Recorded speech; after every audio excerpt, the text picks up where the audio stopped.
News के मुताबिक India में एशिया की सबसे बड़ी हेलीकॉप्टर मैन्युफैक्चरिंग फैक्ट्री बनाई गई है, जिसकी आज इनोवेशन की गई उनके प्राइम मिनिस्टर की तरफ से। अगर पास्ट को देखें तो इंडिया अपने डिफेंस जो इक्विपमेंट्स हैं कभी रशिया से, कभी फ्रांस से, तो कभी यूएस से इंपोर्ट करता था, लेकिन गुज़िश्ता कुछ सालों से वो अपने डिफेंस इक्विपमेंट्स बहुत तेज़ी से खुद बनाने लगा है। ना सिर्फ बना रहा है, दूसरे कंट्रीज़ को एक्सपोर्ट भी कर रहा है। डिफेंस का बजट हमारा भी हर साल बढ़ता है, तो पाकिस्तान में अगर डिफेंस इक्विपमेंट्स की बात की जाए, कुछ मिसाइल्स और कुछ टैंक्स को छोड़कर कौन सी ऐसी टेक्नोलॉजी, कौन से ऐसे इक्विपमेंट्स हैं जो पाकिस्तान ने प्योरली खुद पाकिस्तान में बनाए हैं। आज प्रधानमंत्री नरेंद्र मोदी ने एशिया की सबसे बड़ी हेलीकॉप्टर फैक्ट्री का उद्घाटन किया। डिफेंस मैन्युफैक्चरिंग सेक्टर में भारत आत्मनिर्भर बन रहा है। इस फैक्ट्री से भारत न सिर्फ अपने लिए सैन्य हेलीकॉप्टर बनाएगा, बल्कि भविष्य में विदेशों को भी यहां से हेलीकॉप्टर की सप्लाई होगी। इसलिए ये मोदी का हेलीकॉप्टर शॉट है। इंडिया जो है वो उसने एशिया की सबसे बड़ी जो लार्जेस्ट फैक्ट्री है वो उसने उसको खोला है, इफ्तिताह किया है। और कहा जा रहा है कि ये तकरीबन सालाना जो है वो 1000 एयरक्राफ्ट जो है वो बनाएगी। और ये कहा जा रहा है कि ये जो इंडिया का वो एक प्लान है ना, डिफेंस सेल्फ रिलायंस, ये बेसिकली वो है। जय हिंद दोस्तों, पाकिस्तान ब्रेकिंग न्यूज चैनल में आप सभी का हार्दिक स्वागत। प्राइम मिनिस्टर नरेंद्र मोदी ने सेटअप की एशिया की सबसे बड़ी हेलीकॉप्टर फैक्ट्री कर्नाटक में, जहां पर भारत अब आत्मनिर्भर स्कीम के द्वारा अपने ही देश में हेलीकॉप्टर्स बनाएगा और दूसरे देशों को बेचेगा। वहीं पर अब भारत सेल्फ डिपेंड होना चाहता है, क्योंकि अगर किसी देश ने भारत को किसी तरीके की टेक्नोलॉजी देने में इनकार किया तो भारत के डिफेंस में इसका बहुत ही बड़ा इशू हो सकता है। तो यही कारण था कि प्राइम मिनिस्टर नरेंद्र मोदी ने सेल्फ डिपेंड होने का मंत्र पूरे देश को दिया। वहीं पर हेल इस फैक्ट्री से हर साल 1000 हेलीकॉप्टर प्रोड्यूस करेगी और उसको अन्य देशों को बेचेगी। वहीं पर अब भारत एक एक कर डिफेंस सेक्टर में अपना नाम बना रहा है। अब भारत भी दुनिया के साथ compete करने को तैयार हो गया है, क्योंकि अब भारत ने अपने सारे बेसिस कवर कर लिए हैं और अब वो दुनिया से सीधा टक्कर लेगा।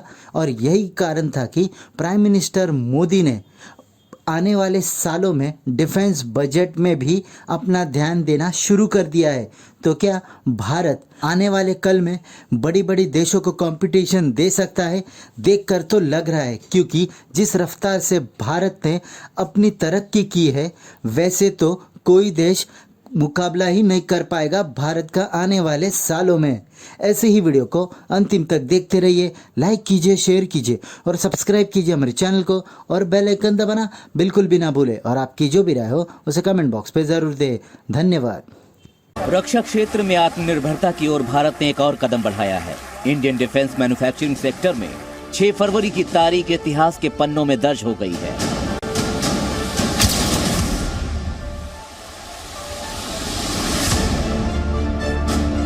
ये एशिया की सबसे बड़ी हेलीकॉप्टर फैक्ट्री है, जो अब सेना को हेलीकॉप्टर सप्लाई के लिए पूरी तरह से तैयार है। ये फैक्ट्री प्रधानमंत्री नरेंद्र मोदी के 7 साल पुराने विजन का प्रतीक है। कर्नाटक के तुमकुरु में हिंदुस्तान एरोनॉटिक्स लिमिटेड यानी HAL की हेलीकॉप्टर फैक्ट्री को पीएम मोदी ने राष्ट्र को समर्पित किया। HAL की ये फैक्ट्री 615 एकड़ में बनाई गई है। ये एशिया की सबसे बड़ी हेलीकॉप्टर फैक्ट्री है। भारतीय सेना, नौसेना और वायुसेना तीनों ही हल्के परिवहन हेलीकॉप्टर के तौर पर चीता और चेतक का इस्तेमाल करती हैं, लेकिन ये दोनों ही बहुत पुराने हो चुके हैं और इनको बदला जाना है। भारत ने रूस से हल्के कामों हेलीकॉप्टर की चर्चा शुरू की थी, लेकिन बात बन नहीं पाई। अब इस नई फैक्ट्री में भारतीय सेनाओं के लिए लाइट यूटिलिटी हेलीकॉप्टर यानी LUH बनाए जाएंगे, जिनकी भारतीय सेनाओं को बहुत सख्त और बहुत जल्द जरूरत है। और ऑब्वियसली जो मेन चैलेंज है वो चाइना है एंड देन पाकिस्तान है। और इसके लिए इंडिया को ये फील ज़्यादा होता है कि चाइनीज़ जो है वो उनकी असर्टिवनेस बढ़ रही है। एंड इसके लिए जारी बात है, इंडिया जो है वो अपने वेस्टर्न जो पार्टनर्स हैं, अमेरिकन, यूरोपियंस को, इजराइलीज को और बाकी लोगों को ये बताना चाहता है, इवन कि अरब वर्ल्ड को भी बताना चाहता है कि भाई देखो ये हमारे पास, this is what we can do. अगर मैं आप इसको ये बताऊं कि अब ज़ाहिर बात है ये इंडिया ने अपना जो डिफेंस बजट है वो तकरीबन डबल डिजिट जो है वो रिलीज़ की है, जो एनुअल डिफेंस बजट है।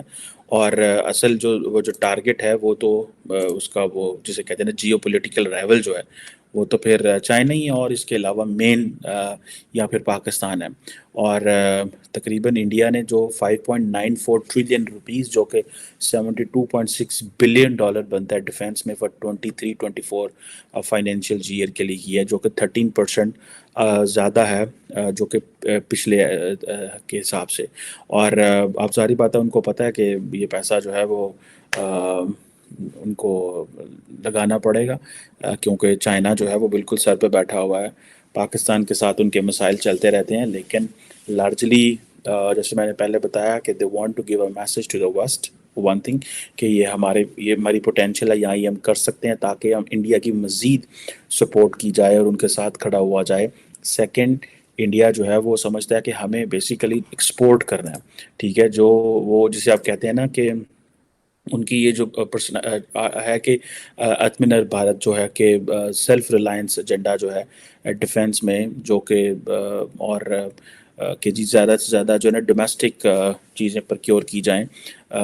और अब ये जो चीज़ है कि इंडिया तकरीबन जिसे कहते हैं ना कि 72.6 बिलियन डॉलर्स लगा रहा है, और इसमें इम्पॉर्टेंट चीज़ ये है कि 1.63 ट्रिलियन रुपीस जो हैं और वो जो डिफेंस आउटले के लिए हैं वो उसमें जो है नए वेपन्स लेना, एयरक्राफ्ट, वॉरशिप्स और जो मिलिट्री हार्डवेयर के हवाले से हैं।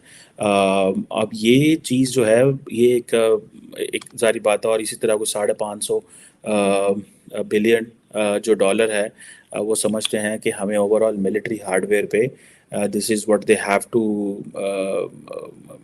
उन्हें लगाना पड़ेगा।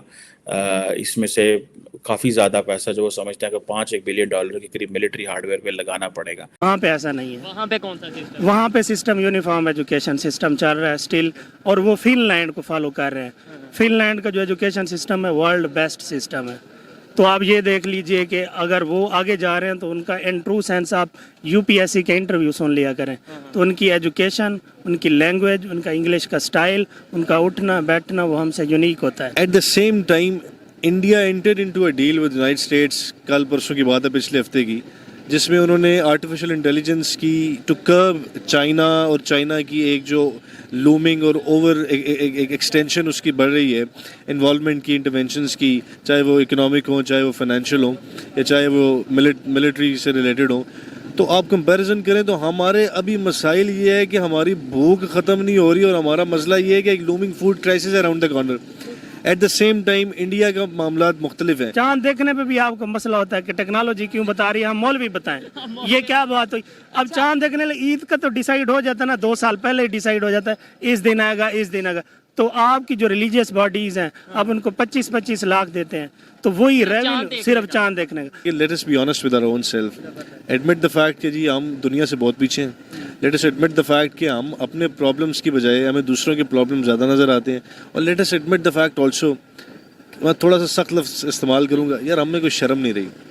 और हकीकत ये है इस मुल्क में दूध वाले से रेडी वाले से लेके टॉप नॉच के politicians, everyone you name it, उनको जब मौका मिलता है जिसका जितना हाथ पड़ा वो उतना कर रहे हैं। आप इन सेंस हरगिज़ ये ना समझिएगा कि मैं इंडिया को सपोर्ट कर रहा हूँ, ऐसा नहीं है। देखें ये फ्रैंकली पॉलिसीज हैं, मैं उनको डिस्क्राइब कर रहा हूँ, ठीक है ना? तो ही शायद बेहतरी की हाँ तरफ बिल्कुल, जाएंगे। पॉलिसीज को मैं जो है ना सपोर्ट कर रहा हूँ उनको।